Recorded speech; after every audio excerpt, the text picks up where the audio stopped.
Hey guys, Quinsee here, and I got 6th place at the UK Open over the weekend. I played Kashtira. I finished with a 7-1-1 record.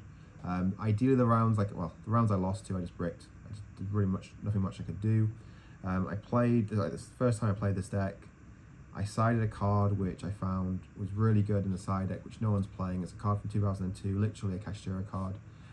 Definitely recommend playing it. It gives you a way to lock more zones if you just do the standard free zone lock. So you could lock all the monster zones. I like the deck. I must admit, I like the deck. There's a lot of hate for it, but it's I think the deck's really good. It's really strong.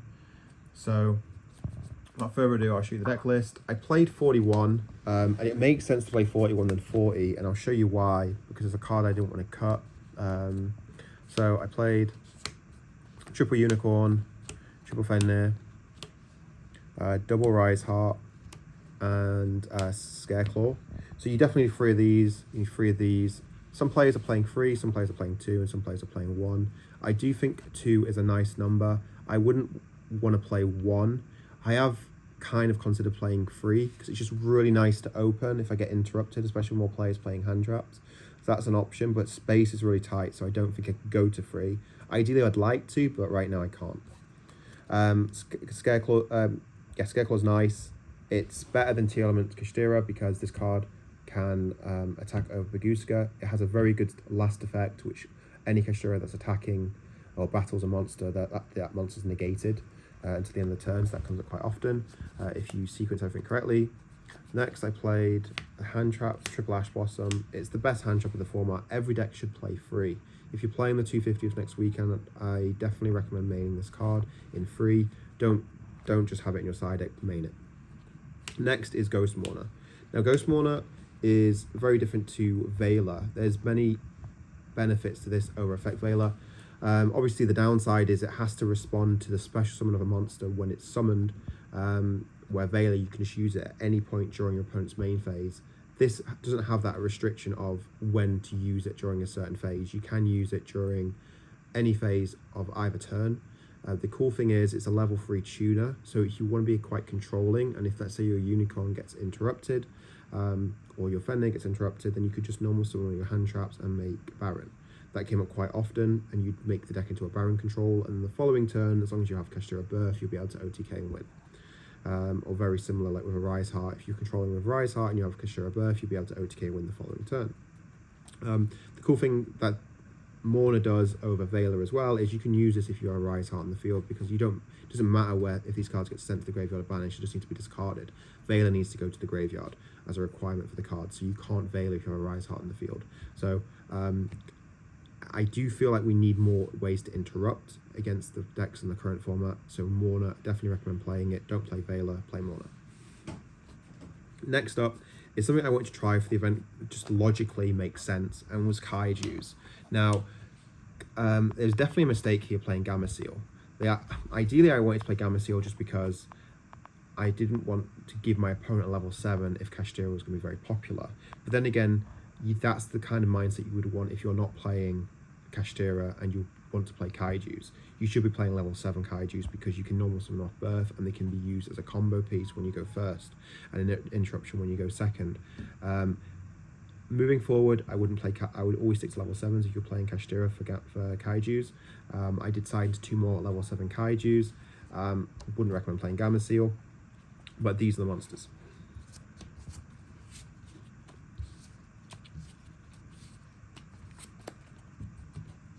Next up, the spells. So you definitely have to play Terraforming, the free field spell, the free Theosis, and then triple Kashtira Birth. A lot of players are playing 2 of these, and I don't understand why. This card really is a great card for the deck. It's an extender. It just allows you to easily OTK, especially if you're deciding to go and committing to the Rise Heart version, because if you want to play it around Nibiru, which Nibiru is kind of popular right now, well, it kind of is. I think it's falling off a little bit though. Kashtira Birth would be pretty solid for the following turn, and also it's really cool as well. When your opponent activates a spell card, if you control a Kashtira monster, you can banish 3 cards in their graveyard face down. So it's really good against Runic decks. It's really good against Branded. This card is just a necessity and free. Now, this is the reason why I went to 41, and it makes sense too, even though at first it wouldn't make sense, is the pots that I played. I decided to play double Pot of Desires and triple Prosperity. Now, you have to play these 5. If you're playing Kashtira, don't play, don't just play Prosperity, unless you're playing the Adventure Package, where Prosperity wouldn't make sense to, because there's certain pieces you don't want to banish. You actually don't care what cards you banish with Desires. You're playing freeze of everything anyway, apart from like Big Bang. So Desires are really nice. I had a choice. Do I want to play 40 and play 3 Lance, or would I want to take 1 Lance out and play 2 Desires and go to 41 and then side the 3rd Lance? So game 1, I ideally just went and played as if Nibiru didn't exist, where my Lance wouldn't be as essential. And then game 2 and 3, where I feel like my opponent's going to be siding Nibiru in, I would just then side in the Lance, the 3rd Lance, and then go Arise Heart control, because now the Nibiru is dead. And so that makes sense to me. So that's why I did that. But yeah, definitely play these 5. Doesn't make sense. If you don't, I think moving forward, we're going to see everyone playing these 5 parts moving forward. Definitely play Desires. Next up, Triple Book of Moon. I really like Book of Moon right now. It's really nice with Baron, and also it's just a nice interruption. It's terrible against Labyrinth. But other than that, it's just a really nice card, especially if it's like a Rise Heart control. It's really interesting because it's so similar like Dino Rabbit. Like back in Dino Rabbit format, people played Lance and played Book of Moon. That's literally what this deck is kind of like. And then for the traps, we have 3 Infinite Impermanence. Card's great. Yeah, I really like it. It's good against Rogue. It's good against basically every deck in the format. You have to play it, and then 1 Big Bang for the combo, but also for like aggression as well if you want to be able to OTK. So that's the main deck. That's 41. Next we'll go with the extra deck. So I played triple Arise Heart. Some players are playing 2, some players are playing 3. I get why you'd want to play 2, because the extra deck space is super tight. So tight that you literally don't have space for certain cards. But if you play against the mirror match, playing 2, you're going to be more vulnerable. They'll just banish your Arise Hearts and you'll lose. You do need 3, especially in a YCS. Next, we played 2 Shangra. This card is great. It's nice just to do the lock, but yeah, just 2 is essential. I decided to play 1 Diabolus, the Mind Hacker. You don't need 2. You don't have the luxury for that. Next, Double Big Eye. You need Double Big Eye just because of the mirror match. There will be a lot of mirror matches if you're playing Kashtira at London or at the 250th, so you definitely need 2 of these. You then need Double Zeus. If you just play 1, they'll banish that 1 Zeus, and then you're never going to be able to wipe the board and be able to set up that way. Next, I played Dark Armed. This card's great. You can make it with 2+ level 7s. Now, a lot of players will just make it with 2 level 7s, but you can make it with 2+. So there might be a time where you want to destroy 3 cards. The cool thing is with this card is it can destroy a card. It destroys a card, and then it banishes a card in your graveyard. And then if you have banish Theosis at the second time, you can then, so the first time you'll destroy, it's not once per turn, so you'll just detach, destroy a card you controls, banish one of your Kashtira cards that you want, like Birth, and then next you'll then, the second time, detach, destroy something, banish Theosis, and then Theosis and Resolution will add the Birth to your hand. So that's really nice. So yeah, definitely this. Then the 1 Baron.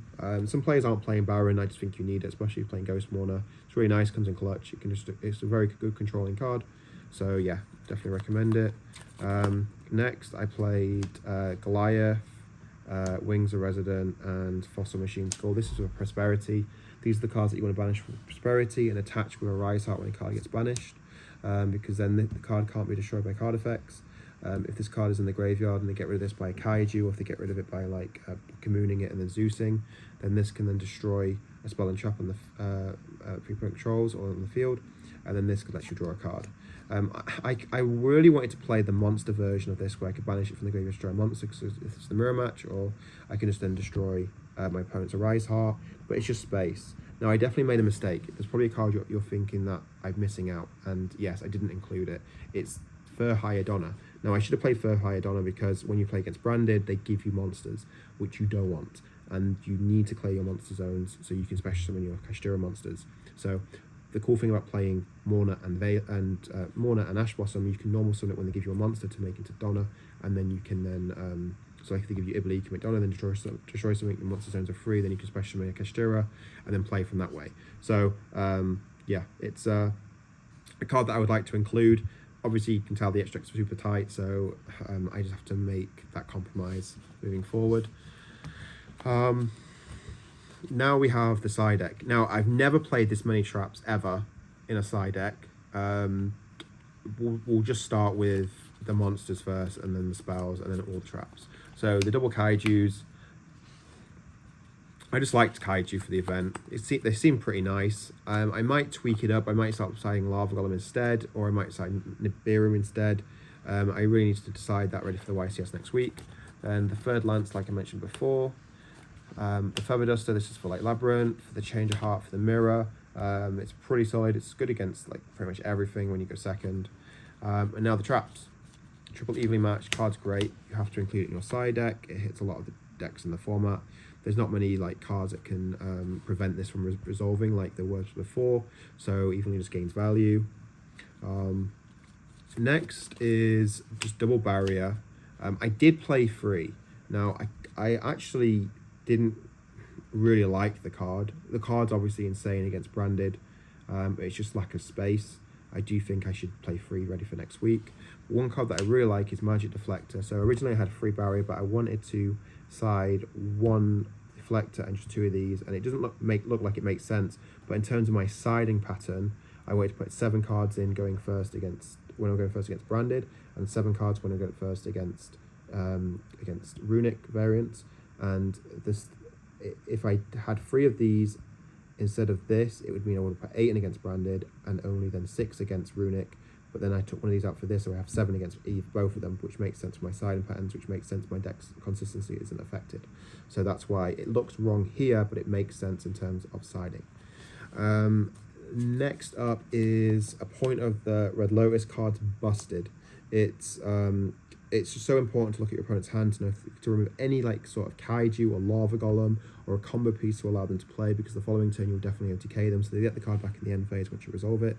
Just make sure you have a card in your hand when you play this card, and it just obviously costs 2,000 life points. And now this is the card that gives you more ways to lock zones and also ways to restrict your opponent from playing, and it's triple Light Force Sword. It's literally a Kashtira card. What it reads is you banish 1 random card from your opponent's hand face down, and then during your opponent's 4th standby phase after this card's activation, return that card to the hand. The cool thing is if you just do the triple zone lock and you play this in the draw phase, you'll then banish a card face down. So you'll have the lock like this. 3 zones are locked. You'll play the Light Force Sword in the draw phase, banish a card face down.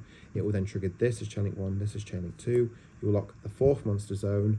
This will then, on resolution, will trigger to then banish cards top of their deck equals what's banished face down, which then will trigger this to lock the 5th monster zone, and now your opponent can't play. And in the draw phase, obviously, then this will then summon your unicorn or your Fenrir. Obviously, you want to summon Fenrir if you lock all the back rows, or the unicorn if you lock all the monster zones. But also, if you decide to go the Arise Heart control, you could just have Arise Heart up, this face down, flip this up during the draw phase, banish the card face down, and then now this gets banished because this is on the field. Then this will trigger, and then you can attach the card you banish face down as a material to this card, so they're never getting that card back anyway. But usually they would never get the card back anyway, because how long does Yu-Gi-Oh! Really last now? You're not going to a 4th standby phase of your opponent's turn. But yeah, this is the deck profile. Deck's really good. Definitely recommend it. I am coaching on Metafy ready for the 250th next week as well. So if you need anything like in terms of like deck lists, siding patterns to understand the current format, or like Spice ready for that event if you want to do well, hit me up. I've got a few sessions available before next week. And yeah, let me know what you think to the video down below. Like, comment if there's any changes or any questions you have on the list.